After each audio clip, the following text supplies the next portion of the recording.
ಆತ್ಮೀಯ ವಿದ್ಯಾರ್ಥಿಗಳೇ, ತಮ್ಮೆಲ್ಲರಿಗೂ MB ಹಿಸ್ಟರಿ ಯೂಟ್ಯೂಬ್ ಕ್ಲಾಸಸ್ಗೆ ತುಂಬ ಹೃದಯದ ಸ್ವಾಗತ. ಈ ದಿನ ನಮ್ಮ MB ಹಿಸ್ಟರಿ ಯೂಟ್ಯೂಬ್ ಕ್ಲಾಸಸ್ನಲ್ಲಿ ವಿಶೇಷ ಸಂದರ್ಶನವನ್ನು ಕೈಗೊಳ್ತಾ ಇದ್ದೀವಿ. ಆ ವಿಶೇಷ ವ್ಯಕ್ತಿ ಆತ್ಮೀಯ ಸ್ನೇಹಿತರಾಗಿರ್ತಕ್ಕಂಥ ಹಾಗೂ ಶ್ರೀ ಅನ್ನದಾನೇಶ್ವರ ಪದವಿ ಪೂರ್ವ ಮಹಾವಿದ್ಯಾಲಯದ ಇತಿಹಾಸ ಉಪನ್ಯಾಸಕರಾಗಿರ್ತಕ್ಕಂಥ ಶ್ರೀ ಅಮಿತ್ ಸರ್ ಅವರು ನಮ್ಮ ಜೊತೆ ಇದ್ದಾರೆ. ಅವ್ರ ಜೊತೆ ಇತಿಹಾಸ ವಿಷಯಕ್ಕೆ ಸಂಬಂಧಪಟ್ಟಂಥ ಕೆಲವೊಂದಷ್ಟು ವಿಚಾರಗಳನ್ನು ಹಂಚಿಕೊಳ್ಳಲು ಈ ಒಂದು ಕಾರ್ಯಕ್ರಮಕ್ಕೆ ಅವರಿಗೆ ತುಂಬ ಹೃದಯದ ಸ್ವಾಗತವನ್ನು ಕೊಡ್ತಾ ಇದ್ದೀನಿ. ನಮಸ್ಕಾರ ಸರ್. ಸರ್ ನಮಸ್ತೆ ಸರ್.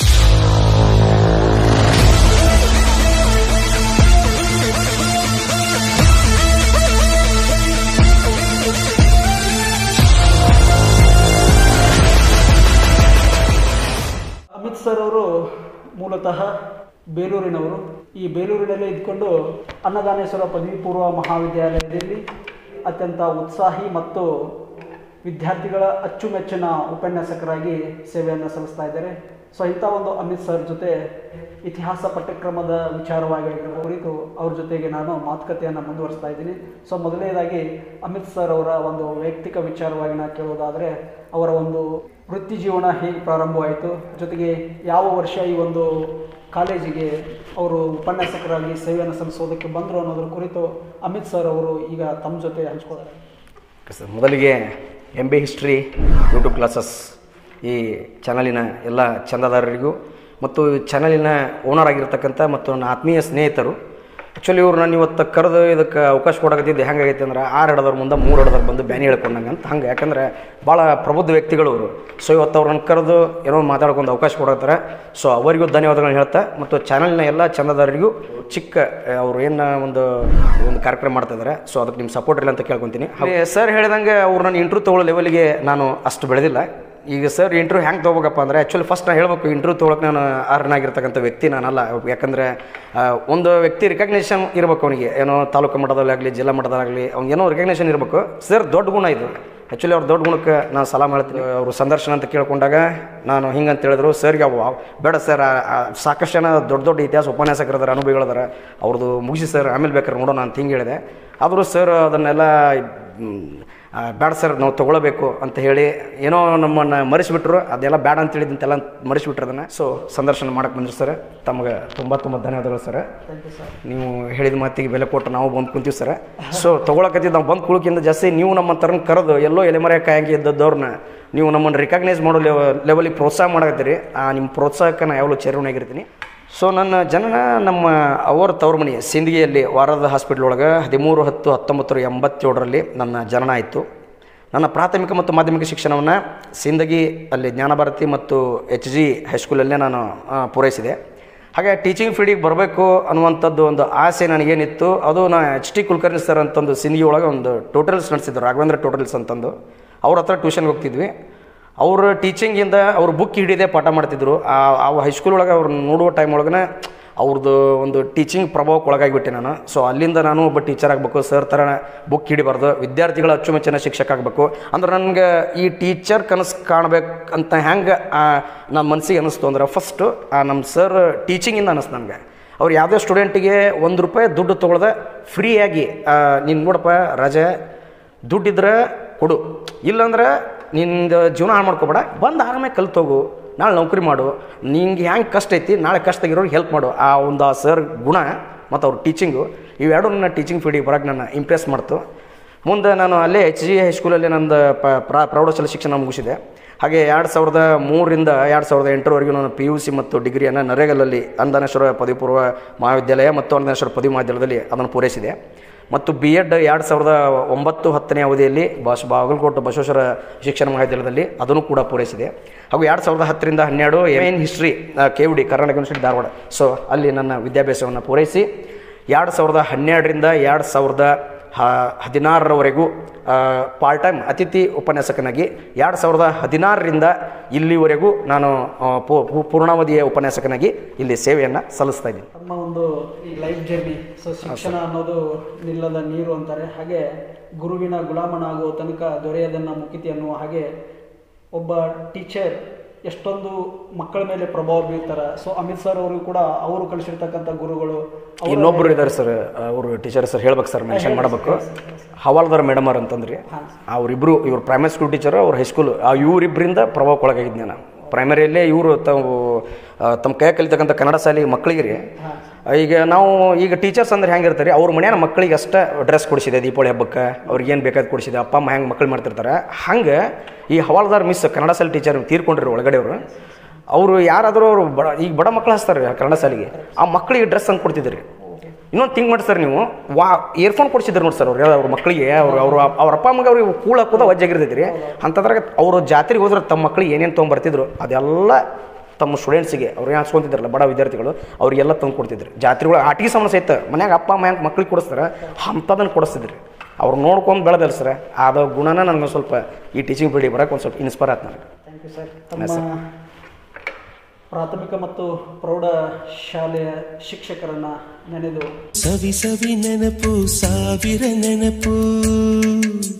ಇವತ್ತಿನ ಒಂದು ಕಾರ್ಯಕ್ರಮದಲ್ಲಿ ಅತ್ಯಂತ ಯಶಸ್ವಿ ಇತಿಹಾಸ ಉಪನ್ಯಾಸಕರಾಗಿ ಆ ಗುರುವಿನ ಕೃಪೆಯಿಂದ ಇವತ್ತು ಇವರು ತಮ್ಮ ವೃತ್ತಿ ಜೀವನದಲ್ಲಿ ತಮ್ಮನ್ನು ಗುರುತಿಸಿಕೊಂಡಿದ್ದಾರೆ. ಅಮಿತ್ ಸರ್ ಅವರ ಒಂದು ಒಡನಾಟ ಕೂಡ ನನಗೂ ಅತ್ಯಂತ ಹಳೆಯದಾದದ್ದು. ಸೆಕೆಂಡ್ PUC ಎಕ್ಸಾಮ್ ಒಂದು ವ್ಯಾಲ್ಯೂಯೇಷನ್ ಹೋದಂಥ ಸಂದರ್ಭದಲ್ಲಿ ಬೆಳಗಾವಿಯಲ್ಲಿ ಭೇಟಿಯಾಗಿರ್ತಕ್ಕಂಥ ಅಮಿತ್ ಸರ್ ಅವರ ಒಂದು ಸ್ನೇಹ ಅವತ್ತು ನಮಗೆ ಏನಾಯ್ತು ಅಂತರಲ್ಲಿ ಸಿಕ್ತು. ಸೊ ಅಂದಿನಿಂದ ನಾವು ಇವತ್ತಿವರೆಗೂ ಕೂಡ ಉತ್ತಮ ಒಂದು ಸ್ನೇಹಿತರಾಗಿ, ಜೊತೆಗೆ ವಿಚಾರವಾಗಿ ಬಂದಾಗ ಕೆಲವೊಂದಷ್ಟು ವಿಚಾರಗಳನ್ನು ನಾವು ಶೇರ್ ಮಾಡ್ಕೊಳ್ತಾ ಇದ್ದೀವಿ. ನಮ್ಮದು ಒಡನಾಟ ಹೇಗಿದೆ ಅಂದರೆ ಸರ್ ನಮ್ಗೆ ಪ್ರೈಮರಿಯಿಂದನೂ ಫ್ರೆಂಡ್ ಅಲ್ಲ, ಹೈಸ್ಕೂಲು ಫ್ರೆಂಡ್ ಅಲ್ಲ, ಅಥವಾ ನಮ್ದು ಯಾವುದೋ ನಾವು ಕಲಿಯುವಂಥ ಸಂದರ್ಭದಲ್ಲಿ ಅವ್ರು ನಮ್ಗೆ ಫ್ರೆಂಡ್ ಅಲ್ಲ. ಆದ್ರೆ ಅವ್ರು ನಮಗೆ ಇವಾಗ ಹೆಂಗೆ ಸಿಕ್ಕಾರಪ್ಪ ಅಂತಂದ್ರೆ ನಾವೇನೋ ಜಮ್ದಾಗ ಇಬ್ಬರು ಬೆಸ್ಟ್ ಫ್ರೆಂಡ್ಸ್ ಆಗಿದ್ವೇನೋ ಅಂತ ಲೆಕ್ಕದೊಳಗೆ ಇವತ್ತು ನಮ್ಗೆ ಸರ್ ಪರಿಚಯ ಆಗಿದ್ದ ಸೆಕೆಂಡ್ PUC ವ್ಯಾಲ್ಯೂಯೇಷನ್ ಟೈಮ್ ಒಳಗೆ, ಅದು ಆಫ್ಟರ್ ಕರೋನಾ. ಆ ವ್ಯಾಲ್ಯೂಯೇಷನ್ ಟೈಮ್ ಒಳಗೆ ಹೋದಾಗ ಫಸ್ಟ್ ಸರ್ ನಮ್ಗೆ ಪರಿಚಯ ಅದರಲ್ಲೇ.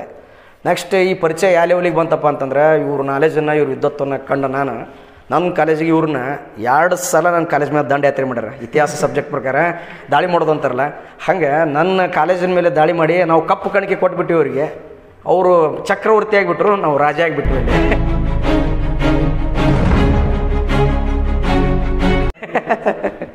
ಇಲ್ಲ ಸರ್ದು ಒಡನಾಟ ನಮಗೆ ಅಲ್ಲಿಂದ ಬೆಳ್ಕೊಂಬಂದಿದ್ದು ಇಲ್ಲಿವರೆಗೂ, ಮುಂದಾದರೂ ಅದು ಹಾಗೆ ಕಂಟಿನ್ಯೂ ಅದು ಇದ್ದೇ ಇರ್ತೈತಿ.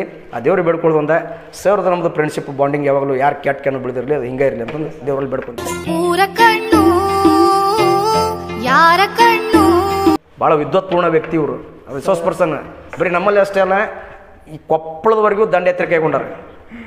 ಹೆಂಗೆ ಅಶೋಕ ಕಳಿಂಗದವರೆಗೂ ದಂಡಯಾತ್ರೆ ಕೈಗೊಂಡಿದ್ದ, ಹಂಗೆ ಇವ್ರಿಗೂ ಗುಳೇದ ಗುಡದಿಂದ ಕೊಪ್ಪಳದವರೆಗೂ ಯಲಬುರ್ಗದವರೆಗೂ ದಂಡಯಾತ್ರೆ ಕೈಗೊಂಡು ಯಶಸ್ವಿಯಾಗ್ಯಾರ. ಮತ್ತೆ ರಿಪೀಟ್ ಅಂತಂದು ಒನ್ಸ್ ಮೋರ್ ನೋಡ್ಬೇಕು ನೀವೆಲ್ಲ, ಹಂಗೆ ಸರ್ನ ಕರ್ಸ್ಯಾರ.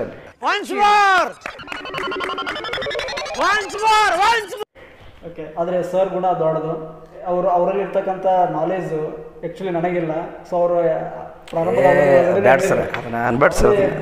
ಅವರು ಏನು ಮಾಡ್ತಾರೆ ಅಂತಾರೆ, ಬೋಧನೆಗಳನ್ನು ಮಾಡೋದಕ್ಕೆ ನಿಂತರೆ. ಸೊ ಅಂಥ ಒಂದು ಸ್ನೇಹಿತರನ್ನು ಪಡೆದಿರ್ತಕ್ಕಂಥ ನಾನೇ ಧನ್ಯ. ಅನ್ನದಾನೇಶ್ವರ ಪದವಿ ಪೂರ್ವ ಮಹಾವಿದ್ಯಾಲಯದ ರಿಸಲ್ಟ್ ಬಗ್ಗೆ ಸಂಕ್ಷಿಪ್ತವಾದಂಥ ಮಾಹಿತಿಯನ್ನು ಹಂಚ್ಕೊಳ್ಬೇಕಂತ. ಟೋಟಲ್ ಅಂತ ರಿಸಲ್ಟ್ ನೋಡೋದಾದಪ್ಪ ಅಂತಂದ್ರೆ ನಮ್ಮದು ಕಾಲೇಜ್ದು 78% ಆಗಿದೆ ಸರ್ ಟೋಟಲಿ ಈ ವರ್ಷ sir. Thank you sir, thank you ರೀ. ಹಾಗೆ ಹಿಸ್ಟ್ರಿ ಸಬ್ಜೆಕ್ಟ್ದು ನನ್ನ ವೈಯಕ್ತಿಕ ನನ್ನ ಸಬ್ಜೆಕ್ಟ್ದು ನಾನು ಹೇಳೋದಾತಪ್ಪ ಅಂದ್ರೆ 95.08% ಆಗಿದೆ ಸರ್ ಟೋಟಲಿ.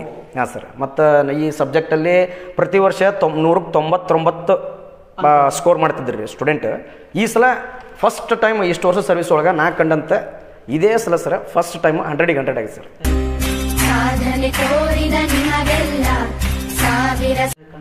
ಮೈಲಾರಿ ಮಾದರ್ ಅಂತ ನಮ್ಮ ಕಾಲೇಜ್ ತಾಲೂಕಾ ಟಾಪರ್ ಸರ್, ನಮ್ಮ ತಾಲೂಕಾ ನಂಬರ್ 1 ರೀ.